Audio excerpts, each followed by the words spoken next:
Adam Edwards and Richard Murray with another weekly roundup. This week in the news, lots of great things going on, starting off with Race to the Summit. The contest is going on, getting ready for Partner Summit. We've got lots of engagement. Partners are excited about Jeopardy we held last week. I think we had close to 300 people on the call and the contest. Great prizes given away. This week, we've got a lot of things going on where people are earning points for challenges like take a picture of your home office, a photo from a past Telarus event.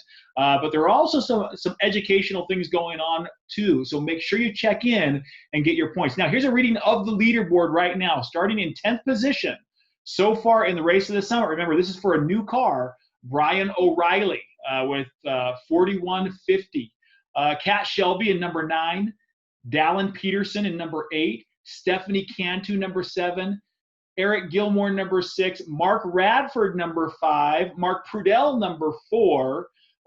We've got Kimberly Carbonneau in number 3, Michelle Hines number 2, and Joseph Longway number 1 standing right now. Now remember, those standings change from week to week. We've seen it rotate quite a bit. It's a shootout, so keep at it. We've got ways more to go until August when we conclude, so keep at it. There's been a lot of fun, I think really educational as well for those who are participating. Next item I wanted to mention was an update. You know, one of the things we've talked about here was planning for what could possibly result economically with COVID-19, namely chargebacks on your commissions. And we've asked you to plan for this, create a scenario, a good scenario, a medium scenario, and a worst case scenario. The news we're getting as of late this week, a few providers have given us indications that number one, attrition's not going to look that bad as we thought it might.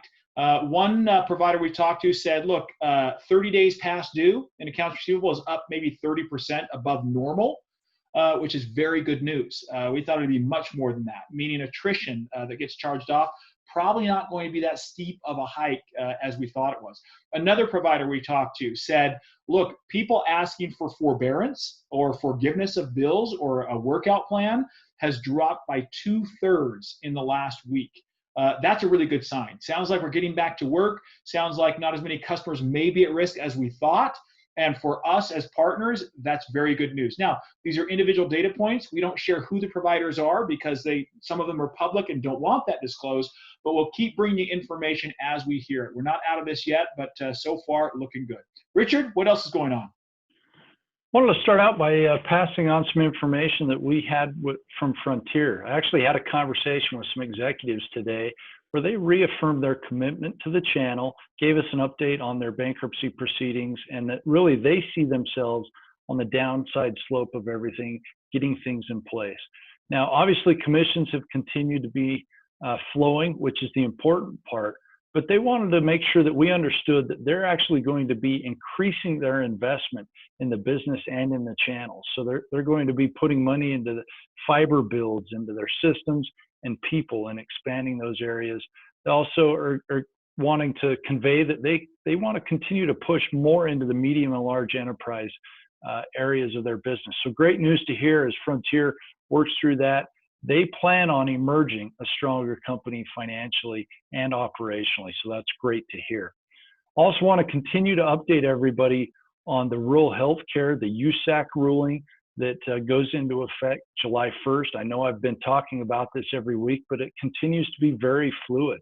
From a major update standpoint, the FCC actually put out a clarification, if you will, on some terminology that many of our suppliers are actually interpreting positively. We're waiting for the interpretation from all of the attorneys and regulatory bodies from the suppliers, but several of them have confirmed to us that it impacts us in a positive way in how they would reflect on commissions that we've sold previously, and that the language actually protects us a little bit.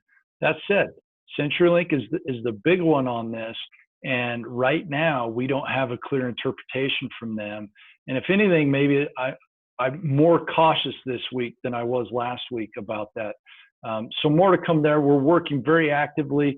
Kudos to so many in the community that have come together. We're seeing large masters come together, a lot of individual partners that we're working with on an individual basis to help just coalesce around this, pull together and make sure that we drive a good solution for this, good resolution for the partner community as a whole. Great to see the channel come together. I think that's it for this week. That's your weekly roundup. Have a great weekend, everybody. See you, everyone.